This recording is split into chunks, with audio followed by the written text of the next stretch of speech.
여보세요? 네, 안녕하세요. 문현진 멘토입니다. 네, 안녕하세요. 네, 어떤 게 궁금하세요? 어떤 게 궁금하시죠? 종목요? 네, 일양약품이고요. 네.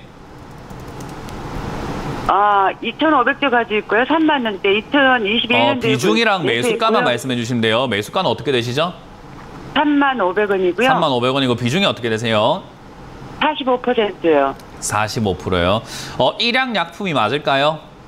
네, 일양약품. 일동제약도 있고 뭐 여러 가지가 있어가지고 일양약품이 맞는 거죠? 네, 일양약품이에요. 예, 알겠습니다. 일양약품 3만 500원의 비중이 2,500주요. 아니요, 2,500주라고 하면 지금 전 국민이 시청자님의 재산을 다 알고 있는 겁니다. 그러니까 그렇게까지 굳이 공개할 필요는 없고요. 비중이 몇 프로인지만 말씀해 주세요. 45%요. 뭐라고요? 45%요. 45% 정도. 꽤나 많이 잡았네요, 그죠? 네. 일단 잡은 지 한 2년 됐어요, 그죠? 이거는 뭐 네네, 어쩔 수가 맞아요. 없네요. 좀 오랫동안 많이 물려 계셨는데 당장의 탈출 전략을 짜기는 조금 힘들어요. 왜냐하면 얘가 2020년에 이제 아무래도 코로나가 발생됐잖아요, 그죠?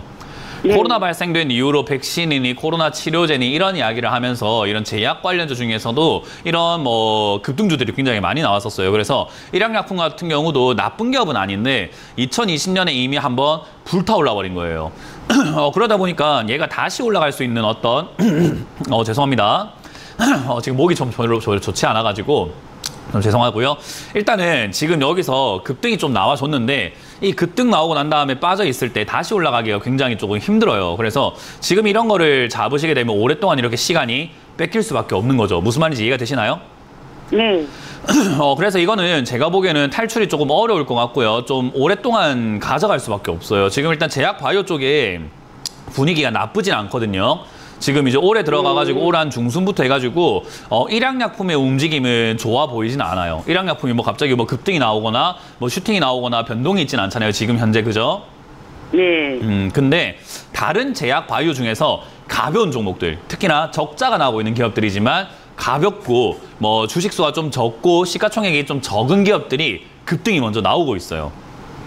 그 말은 뭐냐면 제약 바이오 쪽으로 일단은 사람들의 시선이 좀 가고 있다는 거고요. 그렇게 되는 이유가 임상이 시작되거나 임상이 끝나는 시기가 올해부터 내년에 굉장히 많습니다.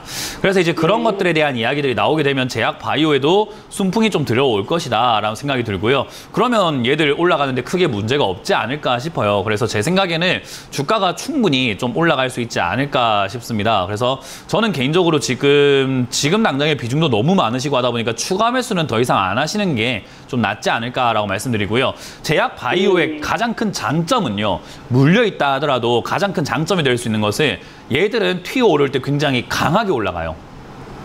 그래서 과거에도 보면은 얘가 뭐 3만 원대, 2만 원대 있던 종목이요. 위로 올라갈 때 막 200%, 300%까지 올라가는 그런 형상이 나타나게 되는 거거든요. 그래서 제약 바이오는 올라갈 때 꿈과 희망으로 올라가는 거기 때문에 사실 올라가는데 상승 제한 폭이 별로 없어요. 어디까지 올라갈지를 몰라요. 어떤 건 막 1000%, 2000%까지도 올라가거든요. 그래서 제약 바이오는 그런 어떤 탄력이 좋은 기업이다라는 것을 감안해 볼 때 추가 매수를 안 해도 본전 나오는 것은 여기에 제약 바이오의 분위기만 좋아지게 되면 본전 나오는 것은 어렵지 않을 것 같습니다. 그래서 저는 개인적으로 그냥 홀딩하고 가져가라라는 이야기를 드리고 싶고요. 일단 2년 동안 기다린 건 어쩔 수 없어요. 뭐 이걸 괜히 저기 샀기 때문에 그 2년 기다린 거겠죠. 그죠?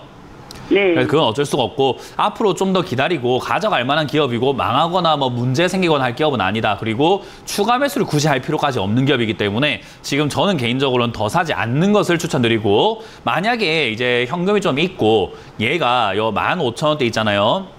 네. 여기서 자리를 잡는 과정 속에서 거래량이 갑작스럽게 뭐 한 200~300만 주가 이렇게 들어오면서 움직이기 시작하고 자리를 잡는다면 저는 약간 승부수 개념입니다. 추가 매수를 좀 진행을 해보는 것도 괜찮다고 봐요. 대신에 그건 시청자님의 배짱에 관련된 겁니다. 배짱이 있어야 돼요. 그건 배짱이 없으면 추가 매수 했다가는 정말 크게 힘들 겁니다. 그렇기 때문에 저는 배짱이 없다면 그냥 지금 이걸로만 가져가셔도 본전 탈출까지는 가능한 종목이기 때문에 그냥 홀딩 의견 드릴 거고 만약에 내가 배짱이 좀 있고 조금 확신이 있다. 한번 해보고 싶다라고 생각이 든다면 15,000원에서 거래량이 좀 들어오고 자리 잡는 걸 확인하고 비중을 좀 더 늘려서 매수가를 낮춰서 탈출을 조금 더 쉽게 만들어 볼 수는 있다라는 점을 참고하시면 되겠습니다. 이거는 탈출하는데 좀 오래는 걸릴 것 같습니다. 왜냐하면 제약 바이오의 분위기가 언제 들어올지는 우리가 맞출 수는 없는 부분 아니겠습니까? 그죠?